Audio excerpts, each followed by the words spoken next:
Hi, this is Tanya from You and Your Witchy Stuff. If you are new here, welcome. If you are a returning subscriber or viewer, thank you. And if you're just passing through, also thank you. Now, welcome to my altar room, my altar space.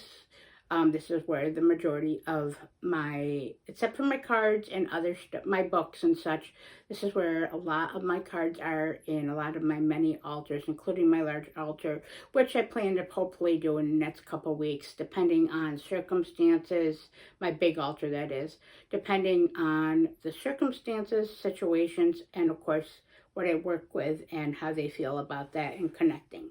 So this is just going to be a vloggy vlog sort of video. I'm going to show a few decks. I haven't done one in July and we're already on the 18th of August. So yeah, time's flying, but not day to day, but overall time's flying by.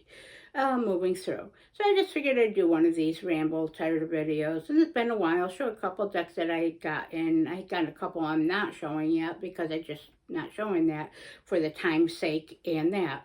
But if you want to sit back, grab yourself an adult beverage, depending on the time of day, a cup of tea, coffee, whatever. This is actually in my lovely fun arsenic mug I got at a Big Lots, which is closing down, come to find out, an outlet store, at least around here where I am in central New York. I don't know how widespread it was or will be because it's closing down from what I hear. But they have like overstock such, kind of like TJ Maxx, Marshalls, those type of things.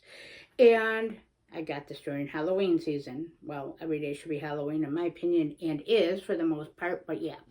So again, thanks for joining in Rambles. So what's actually in here is not arsenic, of course. I'm not looking to kill myself and become a spirit anytime soon. No.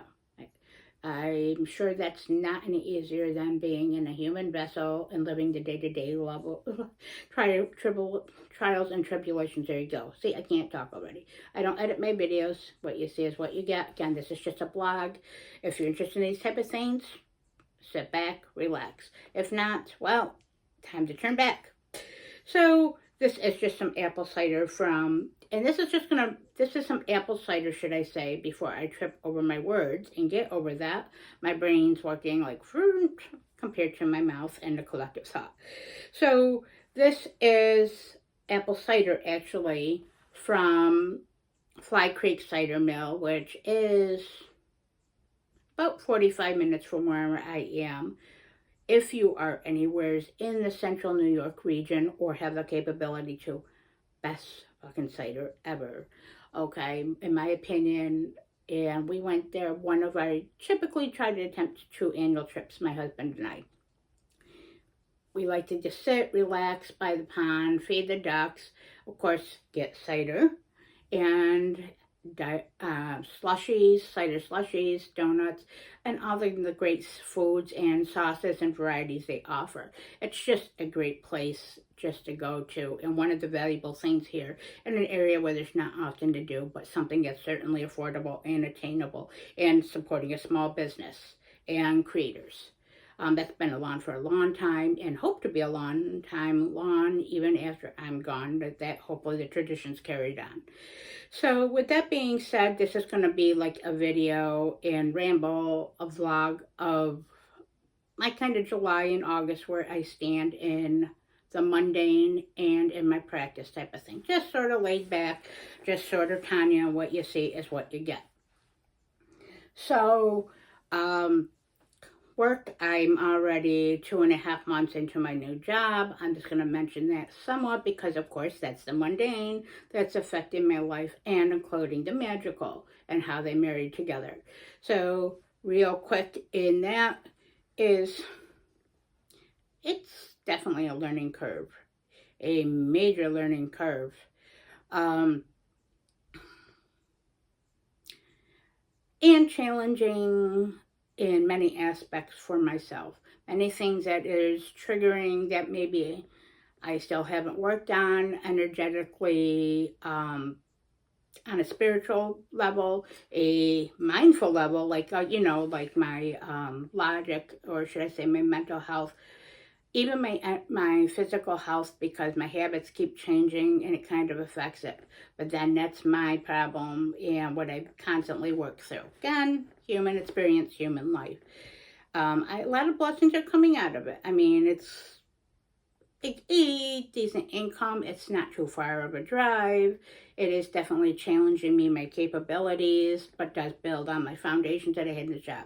But for any of you that ever, most of us work with other people or serve the public, obviously, in some shape or form, but those of us that actually work in customer service or retail, and yes, I work in a call center, that's all I'm going to say, is I work in a call center. It's much smaller from the one I came from for several years, which I left last year, and I mentioned if you watched any of my previous videos. But yeah, so call center. Whether it's a large company or a much smaller one like I work for, there's some advantages and disadvantages. I may advise other people of change or how they would, what will help them to change their well. But I need to practice what I preach. I have a hard time with that. And because I work with deities like Hecate and Hades and some, on different measures, the goddess Hel from, the Nordic region, which is she's another giantess, kind of like Hecate, just a different epithet, similar but yet highly different. But also having to do with they cut away a lot of the fucking BS in life and hold you accountable. A lot of the death cycle and rebirth and evolution and pruning away what isn't, which then makes me working with that is what I'm called to.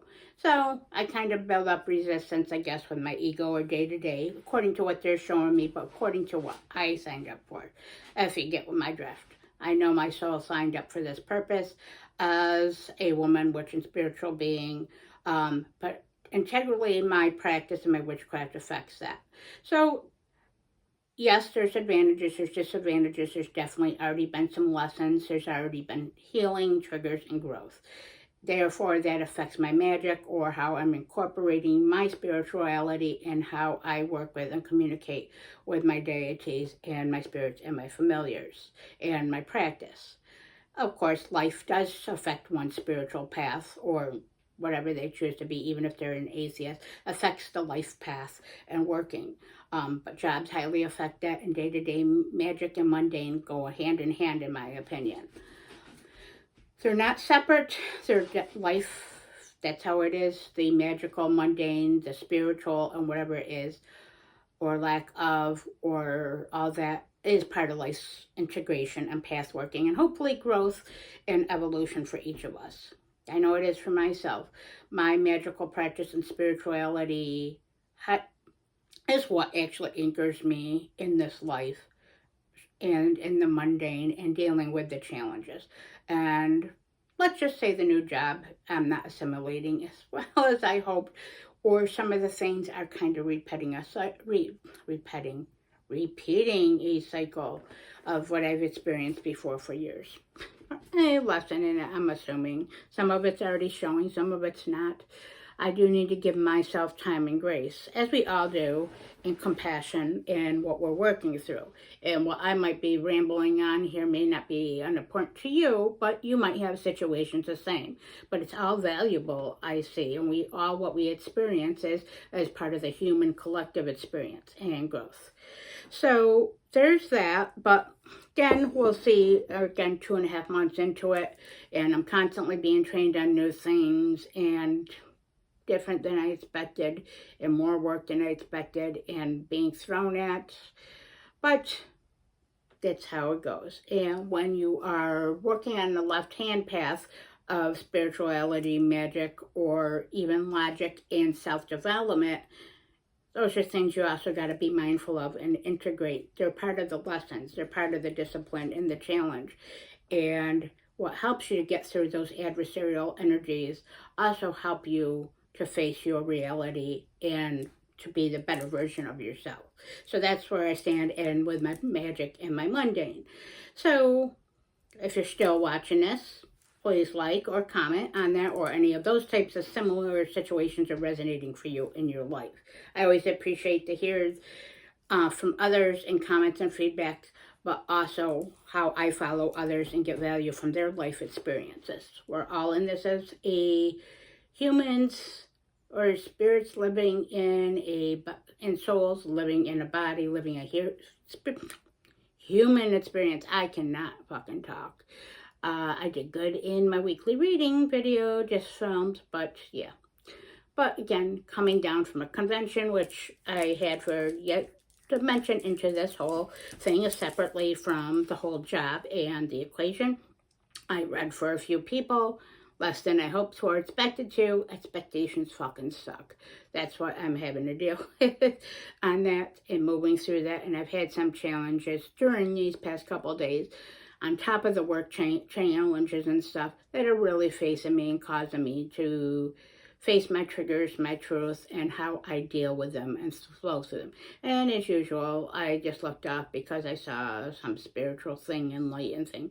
Yeah, paranormal activity and me goes hand in hand, since we're talking about myself, not selfishly, but just my experience, if this helps any of you out there, because my life is a paranormal experience. Being a practitioner, being a witch and a channeler, and working with spirits and magic. But there's magic everywhere. What is seen and what is not seen, kind of like this Two of Swords or the High Priestess. That's the moon, etc.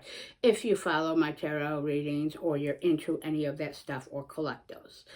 So, yeah, so I had some readings. The ones I did have, I could feel that those that came to me were guided to me for various reasons and purposes, to help guide them on their path, their decisions, and their crossroads. But it also reminded me of what gifts I have to share and how we all affect and guide one another, and what lessons I still need to learn came through with the cards and the connection and what was attracted to me. So I am thankful for my gift. I am blessed to be an intuitive channeler, reader, and work with spirits, and to help affecting one person or hundreds of people. And my thing is value, because I get values, and it just takes one person to affect many others or a collective on there, or helps them to get through day to day, just like they do with me. Just checking, we're already at 12 minutes here. So I'm going to start showing some of the decks now. So there's my rambles. I'm having a fucked up thing, trying to assimilate and get work is situated back with having a new job. I'm grateful for that. It has many benefits. I still have to give it much more of a chance. It's my perspective, kind of like the Hangman card, my perspective of how I'm dealing with it and what part I'm playing in it and what I'm actually seeing that may be an illusion versus reality, or how my past might be affecting me and what I need to address.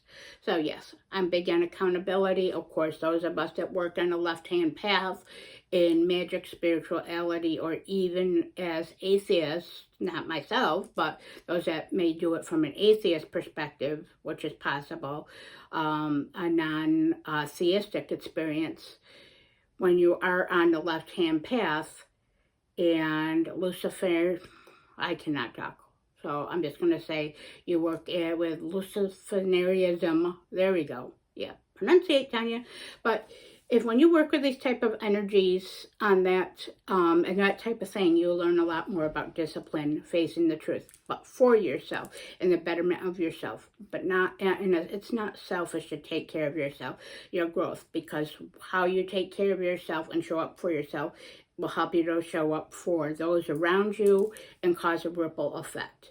And plus, then we're all accountable for ourselves, and it helps to do that. So, yes. So with that, of course, I am working much more with Lucifer as he stepped up. And Hades has stepped up.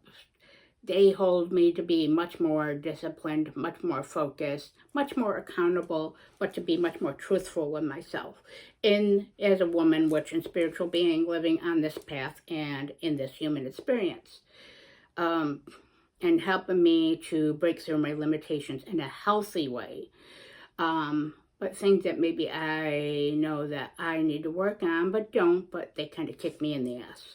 So there's some magical in that. Some of the mentions of some of the saints I've been working with in July and August, just on a spiritual path. So that is always an anchor.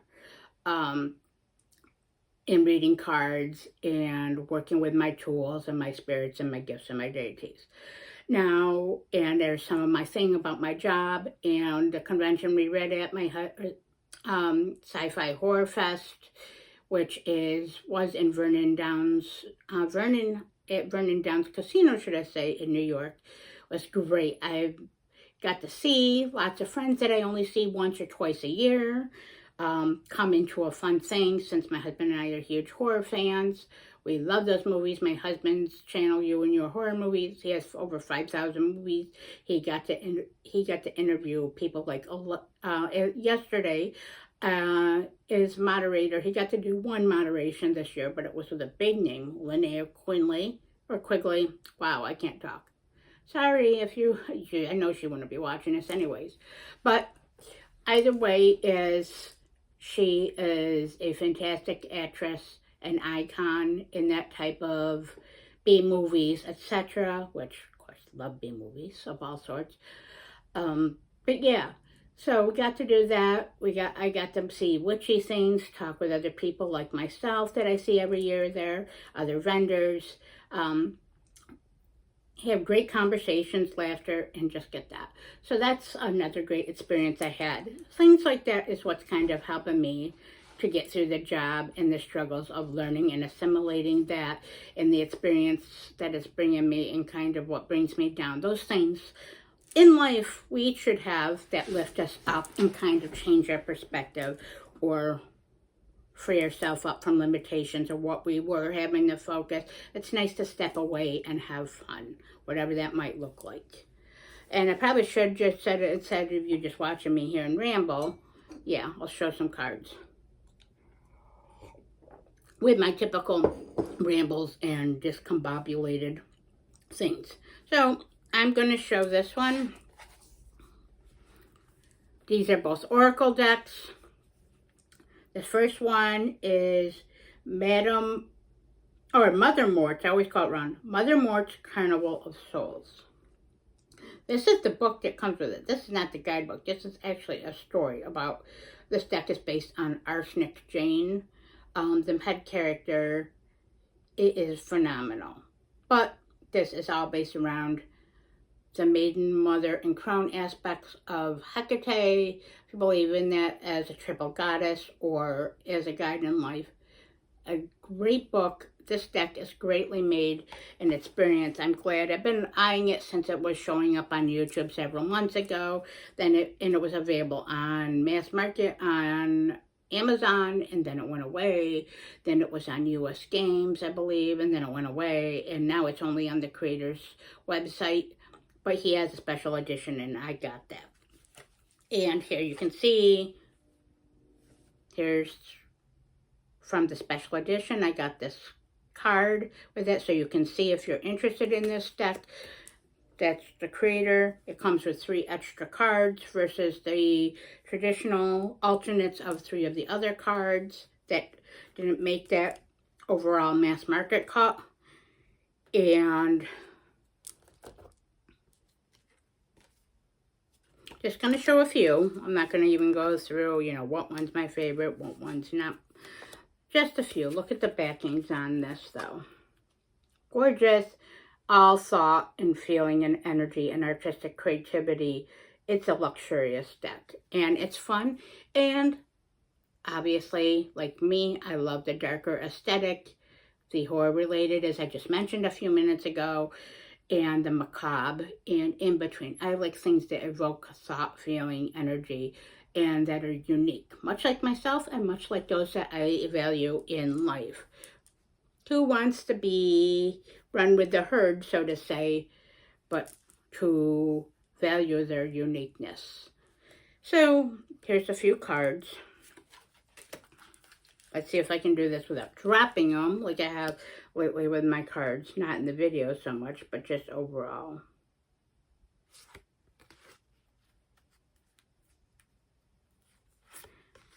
Now, this is not like, with traditional words like an oracle, for guidance. You really do need the guidebook with this deck. But it's fun, it's dark, and the creator, look at this artwork. He is extremely talented. That's what I value is artistic creativity, talent, uniqueness, perspective. I love my indie decks. I love this. This is everything I wanted. And I read the book in a couple days when I was working, so that kind of helped through that.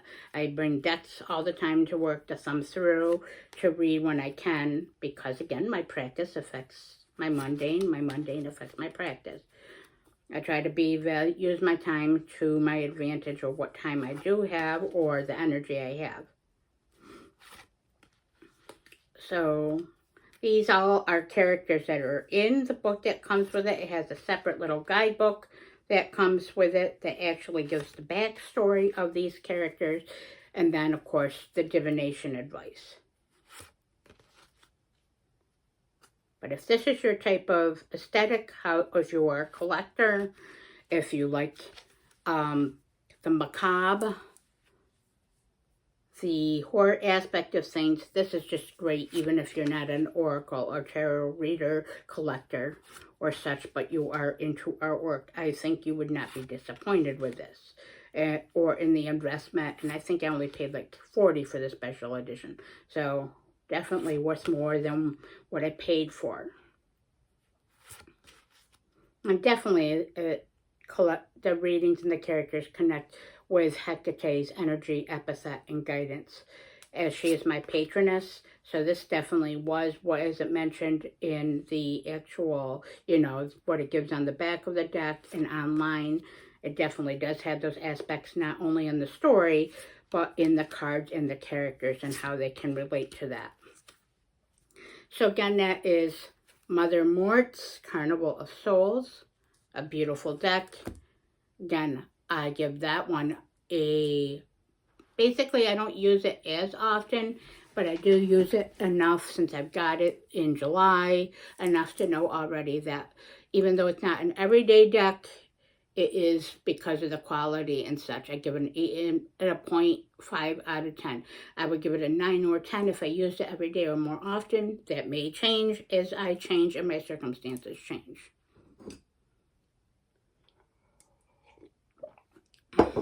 Okay, and the other one I got, this one is Angelarium, Oracle of the Fallen. Here's the backs. I'm not going to show all these either.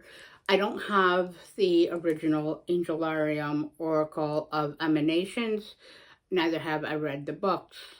But I work, if you've seen any of my previous videos, I've hinted at that I work with fallen angels and goetic spirits, or have started to. I am not deeply immersed, but I'm slowly learning. That's what I do. I put in a lot of study, a lot of wisdom, discernment through books, other creators on YouTube or Instagram, people I meet or know in the practice and their perspective. But then, and as different things come to me, such as spirits, deities and demons come to me and guides throughout my life and throughout my practice and my evolution. Some may come and go, and some may stay or appear, step back for a bit and come back in.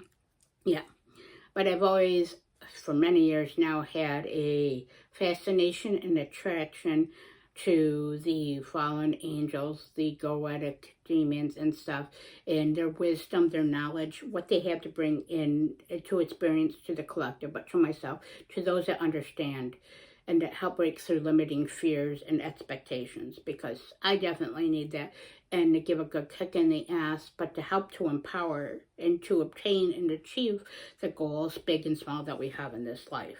So these are fallen angels on that. You can look it up.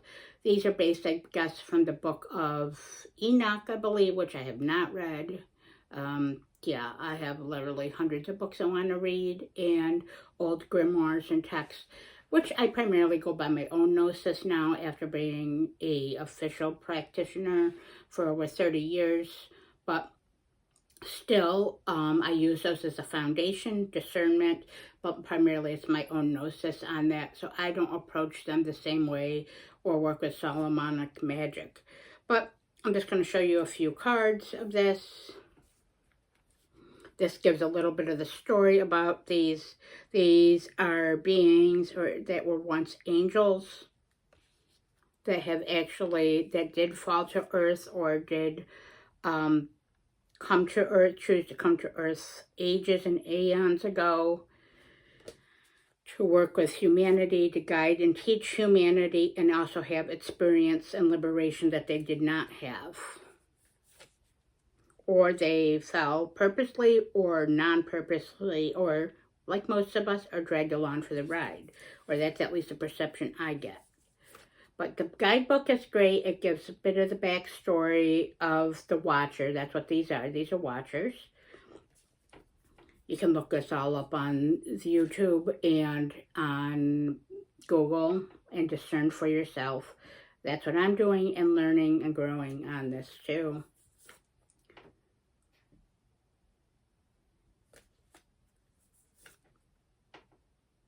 But this, the artwork, the time and the effort, you can definitely tell that the creator connected with these energies, these Watchers, done his research, but also had and put his talent and his gnosis and experience into this deck. Even if you're not into that type of stuff or those types of energies or mythos, it's still a great deck, just like the last one. For a artistic experience, the colors, the energy, the beings, and that which is not very as everyday common, or forgive my term if you are, don't get offended. Well, we all get offended in different ways, but I tend to be offensive. Oh well, I'm sorry if you are, then get offended by that. But it's not the traditional run of the thing. Happy, happy, joy, joy, fluffy bunny. Tanya's into a mixture of things. I have certain decks and things of that, don't get me wrong.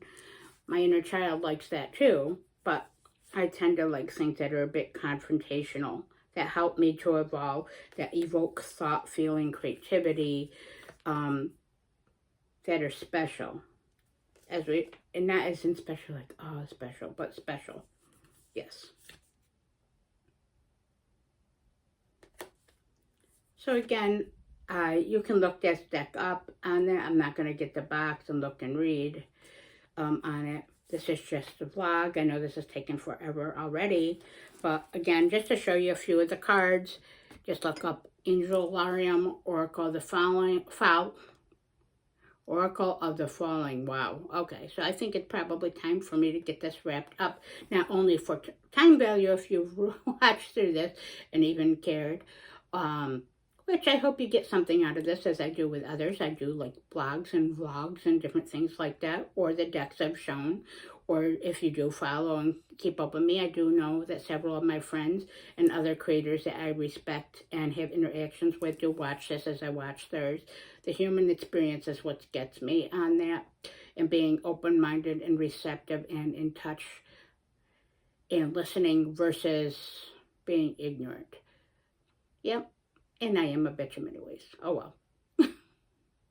So with that being said, you've seen another glimpse of Tanya, her life, her blog as a woman, witch, and spiritual being. I appreciate you watching. Whether you're passing through, you are a returning subscriber, or you're new here. Again, thank you for joining me in my space, my rambles, my updates, and my blog. I hope this all finds you well. And please like, comment, and subscribe as it helps my channel grow, or if you find any value in this or my rambles. And have a wonderful day and a wonderful week.